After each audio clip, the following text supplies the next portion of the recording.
আসসালামু আলাইকুম সম্মানিত দর্শক, আলহামদুলিল্লাহ আমরা ভালো আছি। নিশ্চয়ই ভালো আছেন। সবার জন্য অনেক অনেক দোয়া। সবাই ভালো থাকুন, সুস্থ থাকুন এবং সব সময় দোয়া করি সবাই যেন এগিয়ে যান, সবাই যেন চরম শিখরেও উন্নতি করেন এবং ফেসবুকে সবার ফলোয়ার্স বাড়ুক, ভিউয়ার্স এবং শেয়ার সবই বেড়ে যাক। এই জন্য অনেক অনেক দোয়া এবং ইউটিউবেও সাবস্ক্রাইবার্স এবং ভিউয়ার্স সবার মিলিয়ন মিলিয়ন হোক, সবার জন্য দোয়া ভালোবাসা রইল। কেউ যেন আসলে কোনো সমস্যায় না পড়ে। অনেক কষ্ট করে আমরা ফেসবুকটা আসলে চালাই, তাই না? কারণ দেখা যায় কি, আমরা ফেসবুক চালাতে চালাতে অনেক সময় দেখা যায় যে আমাদের মানে অনেক সময় অনেক খেয়াল থাকে না, যেমন কমেন্টস করতে, লাইক কমেন্ট বা শেয়ার ওগুলো আমরা মনে করেন করতে পারি না। কমেন্টসটা যেমন সবাই করতে পারি, তাই না? লাইক কমেন্টস এটা করতে পারি। তো শেয়ারটা স্টোরিতে আমি দিয়ে দেই। আমি যাদেরটা ভিডিওটা আমার ভালো লাগে, দেখা যায় যে শেয়ারটা করা খুব দরকার।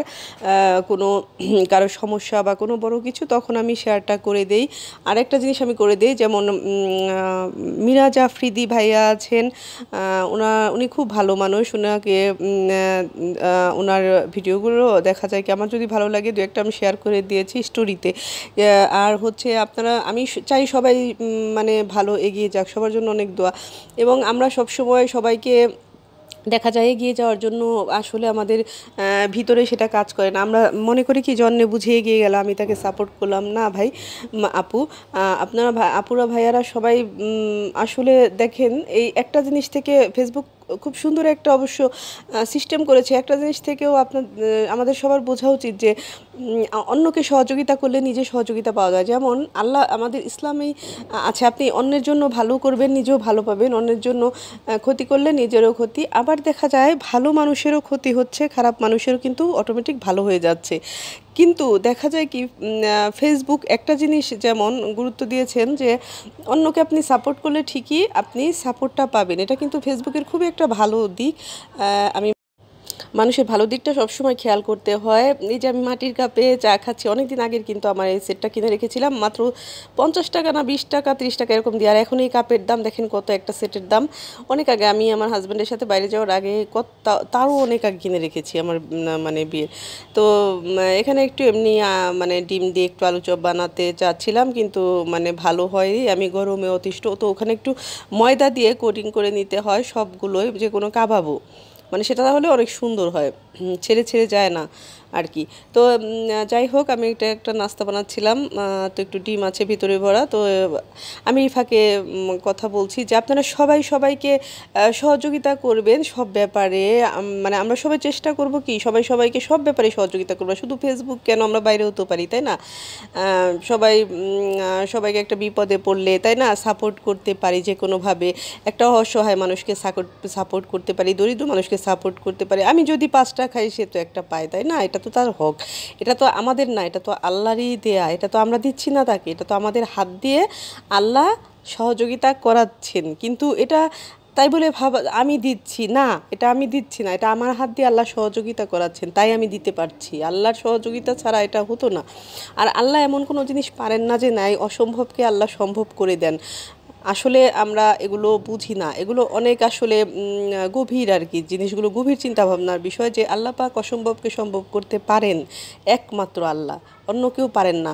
এবং আমরা আমাদের পূর্ণাঙ্গ বিশ্বাস থাকতে হবে। আমি দেখি যে অনেকের ভিতরেই বলে আগেকার আমলে হতো, এখনকার আমলে এটা হয় না, আগেকার আমলে হতো, এখনকার আমলেও আপনি করে দেখেন, অবশ্যই হবে।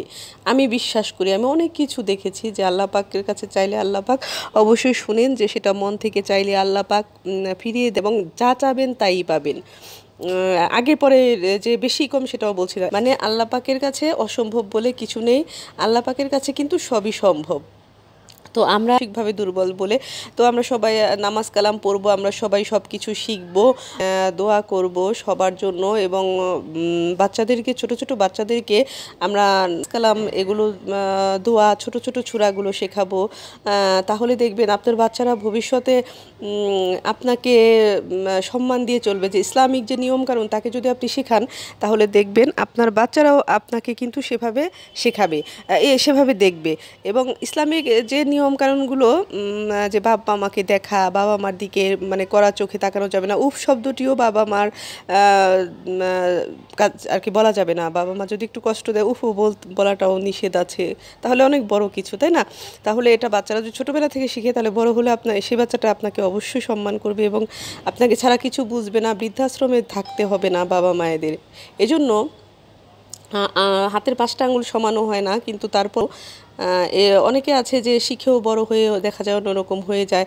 শয়তানের প্ররোচনায়, ইবলিস তো আমাদের রক্তে রক্তে মিশে থাকবে, এটা তো বলেছে। এজন্য ইবলিসকে যত রক্ত থেকে সরিয়ে দিবেন, জিকির আজকার নামাজের মাধ্যমে সেটা সবচেয়ে উত্তম। আসলে যখনই খারাপ লাগবে, যখনই কষ্ট লাগবে, তখন আল্লাহর কাছে চাইবেন 2 রাকাত নফল নামাজ পড়ে আপনার বাচ্চার ভালো হওয়ার জন্য, আপনার বাচ্চা ভালো রেজাল্ট করার জন্য, পরিবারে সুখ শান্তি আনার জন্য। এগুলো সবসময় আল্লাহর কাছে আসলে চাইতে হয় আর কি। তো সবাই আমরা শিশুদেরকে ভালোভাবে গড়ে তুলি এবং খুব ভালো নিয়মে গড়ে তুলি, ভালো আদর্শে গড়ে তুলি, ইসলামিক আদর্শে গড়ে তোলা আসলে আমাদের উচিত। ঘরের ভিতরে আমরা দোয়া সূরা এগুলো শেখাতে পারি বাচ্চাদের, তাই না? ছোটোবেলায় শিখেছি বলেই পারি। আল্লাহ হাফেজ।